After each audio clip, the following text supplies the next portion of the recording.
I'm super interested in helping with the Real Organic project because I'm concerned about what's happening.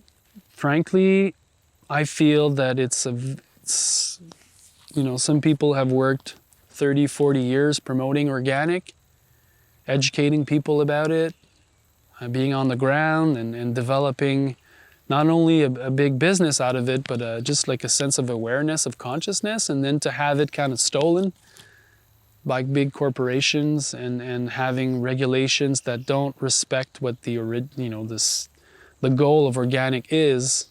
For me, it's very shameful, and I feel very disturbed by it. And so, however I can support the battle against that or for something different, I'm in, and I'm ready.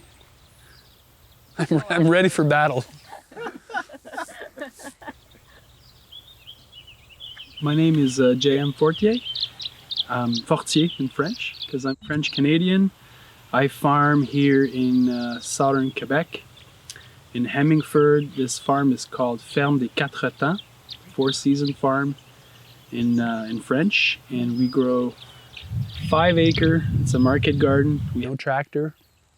We grow on permanent raised beds. We have almost 100-foot of these permabeds.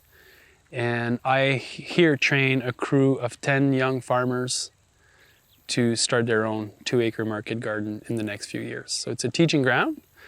Soil fertility for us boils down to not tilling, first of all. So we try to build the soil up. So the first few years, so we work in permanent raised beds. And to clean the beds and to start new crops, we tarp them. So we have a lot of these black plastic tarps that we use to cover the beds, and then it's the absence of light that destroys what's underneath, and then we can start fresh. So we don't till to clean our beds.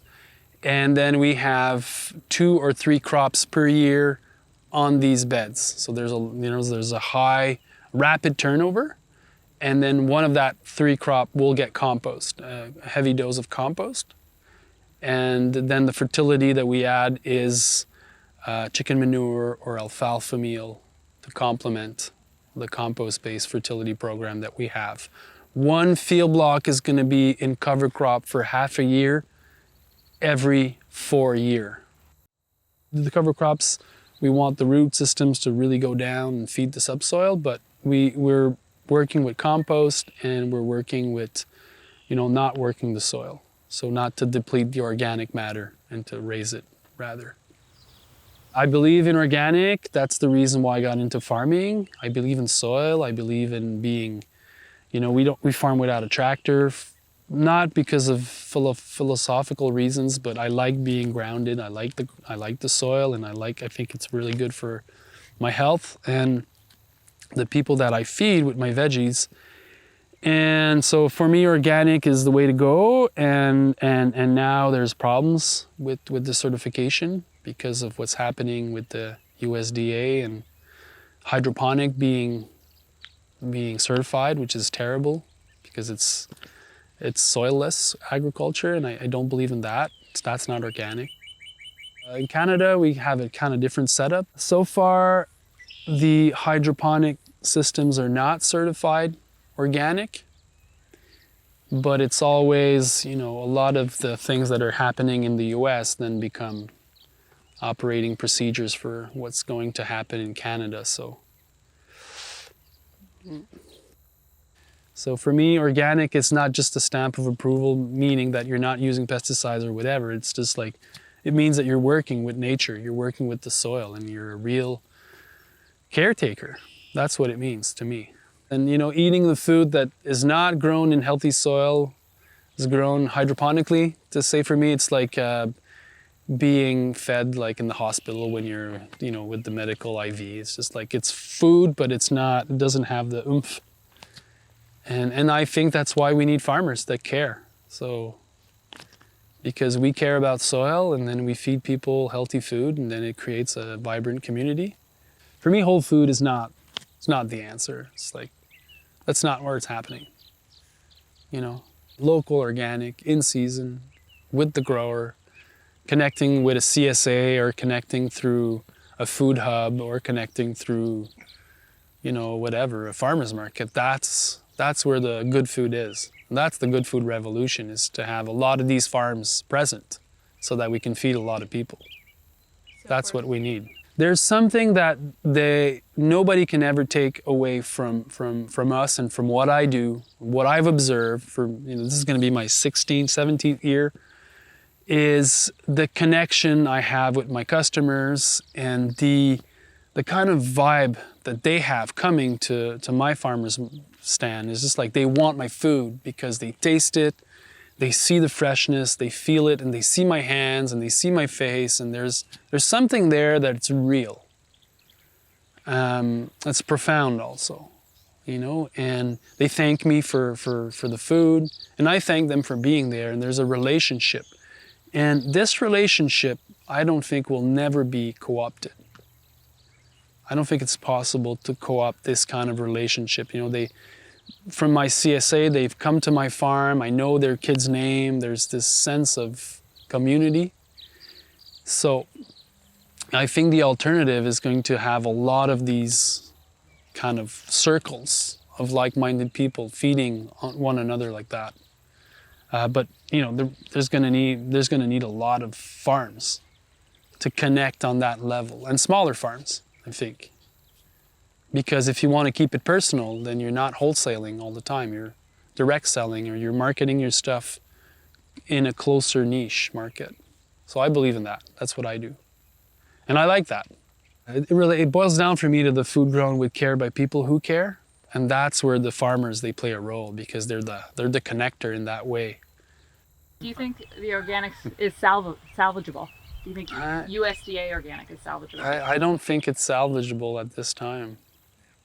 But that's very personal, and I wouldn't want to, you know, I just feel that, you know, there's a lot of strong forces out there that are not sensitive to, they're sensitive to money. And, you know, I'm not sure this is going to work out that way. I think there's going to be a lot of us from the ground up again, like it happened 50 years ago, starting again from scratch. But I think there's more and more people wanting to connect with farmers. So that's positive. It's not just the label anymore. It's the farmer. That's the revolution. If you're an organic grower and you're concerned about this, you should definitely check what the project is doing right now, because it's creating an alternative. And it's creating also an opposition to perhaps counter what's happening now, and I believe in that.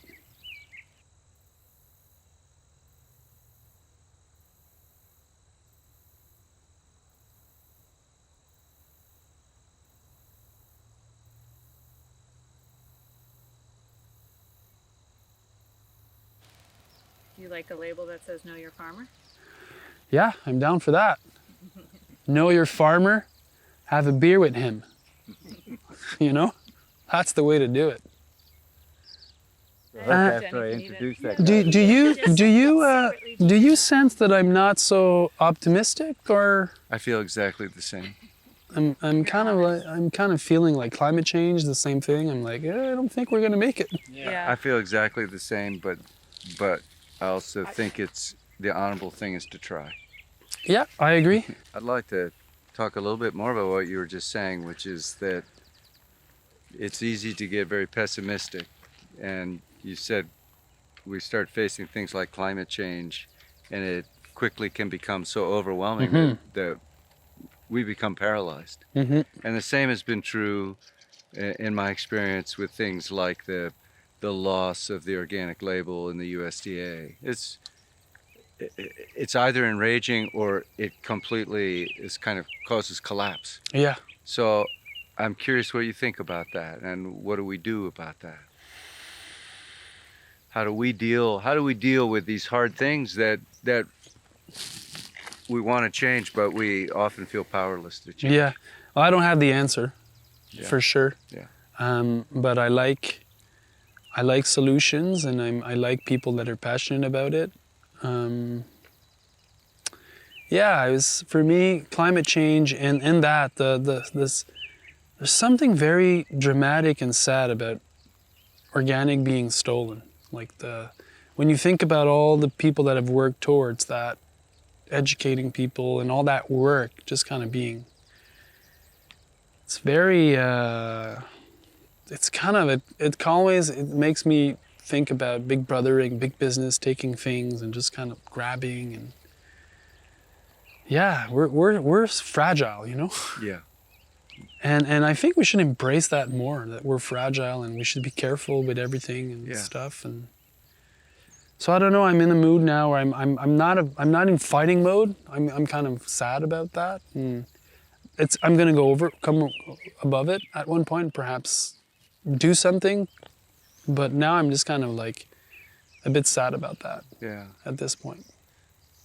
One time when I was in a very rough time in my life, Davey said, well, Scott Nearing told me you plant one radish Mm-hmm. and you plant another radish. And it's just a way of moving from being paralyzed to action. And it's, you live in a world where every day you're planting and you're tilling and you're harvesting.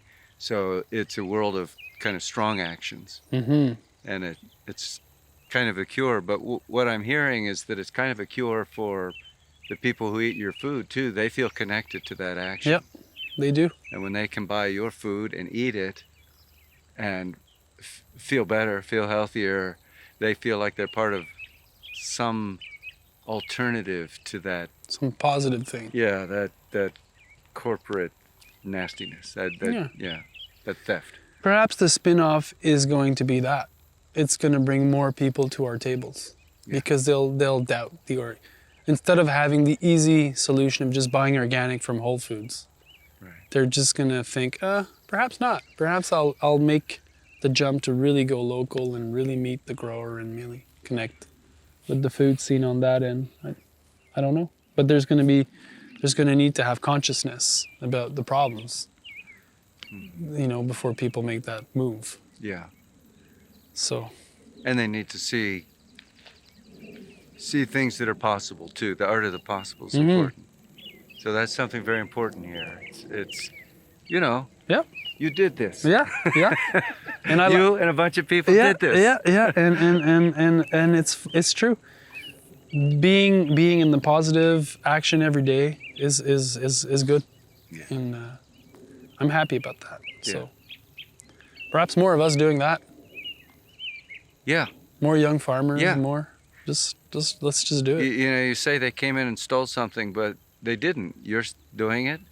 Yeah. As Elliot says, he has many grandparents and great-grandparents and people whose gifts he passes on to us, and we pass on. And I don't know. I think when they say that they stole organic, they stole a name.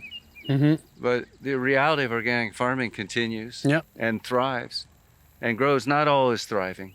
Sometimes stealing the name actually does crush the farming, but a lot of times it just springs up again like a good hardy weed. I love it. Yeah. I'm down for that. Okay. I am. Yeah. Cool. All right. I think that's good. Let's let JM go to his dinner. Yeah.